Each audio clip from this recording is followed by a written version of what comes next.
Chandigarh police की crime branch को एक महत्वपूर्ण सफलता मिली है, जिसमें क्राइम ब्रांच को सूचना मिली थी, सेंट्रल एजेंसी से भी कुछ इनपुट्स थे, उन पे इंफॉर्मेशन डेवलप की गई और सीक्रेट इन्फॉर्मर के थ्रू सर्विलेंस वगैरह भी लगाई गई।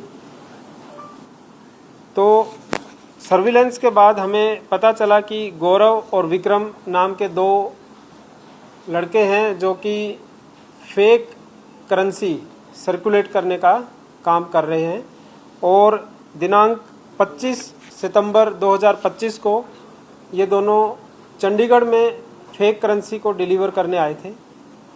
जब पुलिस टीम ने उनके ऊपर सर्विलेंस लगाई और उनको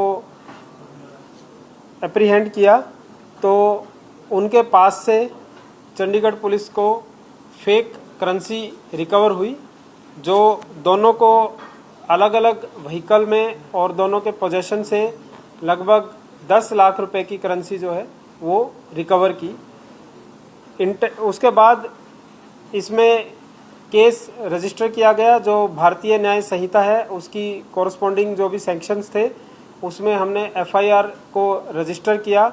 एफआईआर रजिस्टर करने के बाद इनको कोर्ट में पेश करने पर रिमांड लिया। इंटेरोगेशन के दौरान इन्होंने आगे का नेटवर्क बताया। इन्होंने बताया कि कैसे ये इस पूरे नेटवर्क को चला रहे थे। तो उसमें इन्होंने बताया कि पहले ये एक दूसरे से संपर्क में आए और नंबर वगैरह एक्सचेंज हुए और फिर फेक करेंसी इन्होंने मंगवाई। फेक करेंसी मंगवाने के बाद इन्होंने आगे कस्टमर्स को ढूंढना शुरू किया।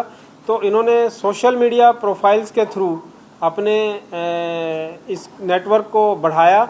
उस पे इन्होंने अपने करेंसी नोट्स की पिक्चर्स लगाई और वहाँ पे इन्होंने कस्टमर्स को एल्यूर किया कि आप हमारे से फेक करेंसी नोट खरीदें। तो जो इनका इनिशियल स्टार्ट हुआ था वो 1 लाख रुपए ओरिजिनल करेंसी पर 3 लाख रुपए की ये फेक करेंसी इनको मिलती थी और आगे ये उसको 4 लाख रुपए या जैसा भी कस्टमर मिलता था उस हिसाब से इसको ये बेच देते थे। तो उस तरीके से जो अमाउंट कम करके ये बेचते थे उसमें इनका प्रॉफिट मार्जिन इन्वॉल्व होता था।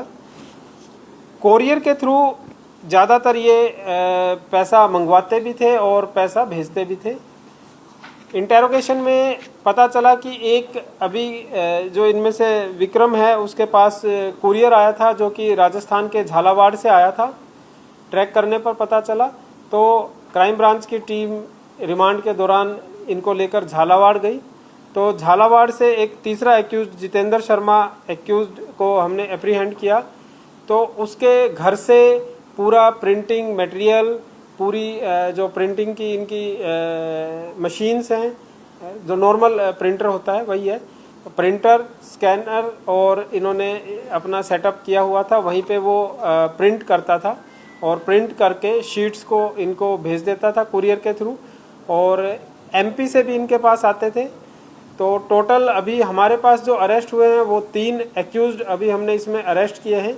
इसी नेटवर्क से रिलेटेड जो एमपी से एक प्रमोद कात्रे करके था वो एमपी पुलिस में ऑलरेडी अरेस्टेड है और 3 इन्होंने जो जम्मू कश्मीर में डिलीवर करी थे उसमें एक मेजर और 2 child in conflict with law. तो उन पे जम्मू कश्मीर ने अलग से मुकदमा रजिस्टर करके उन पे केस दिया है और उनको कस्टडी में उनके हैं। अभी बाकी और इसमें कौन इन्वॉल्व है उसके ऊपर अभी इन्वेस्टिगेशन चल रही है। तो ऐसा करके टोटल जो इसमें रिकवरी हुई है वो 7,157 फेक करेंसी नोट्स रिकवर हुए हैं, जिनकी अमाउंट जो है वो 24,27,000 रुपये है। इसमें 500 और 100 दोनों डिनोमिनेशन के नोट्स हैं और इसमें नेटवर्क मैंने बता दिया आपको, कुरियर के थ्रू ये करेंसी को जो है ट्रांसपोर्ट करते थे। जो करेंसी है उसमें शीट्स इनके पास थी। शीट्स का अभी हम पता लगा रहे हैं कि शीट्स इनके पास कैसे आई, जिसमें सिक्योरिटी थ्रेड था। बाकी ये प्रिंटर से, जो कैनन वगैरह का प्रिंटर है उससे प्रिंट करते थे। तो प्रिंट करने के बाद जो क्वालिटी आती थी उसमें जो सिक्योरिटी फीचर्स हैं वो नहीं थे। तो नोट्स जो हैं they can be easily detectable अगर उनको थोड़ा सा ध्यान से देखा जाए तो सिक्योरिटी फीचर्स इन नोट्स में नहीं है, और अगर बहुत माइन्यूटली ध्यान से देखा जाए तो साफ समझ में आ जाता है कि ये प्रिंटेड किए हुए नोट्स हैं। सिर्फ एक जो सिक्योरिटी थ्रेड है वो उसमें ज़रूर एग्जिस्ट करता है, उसके ऊपर हम अभी काम कर रहे हैं कि कैसे इनके पोजेशन में सिक्योरिटी थ्रेड वाली शीट्स आई हैं।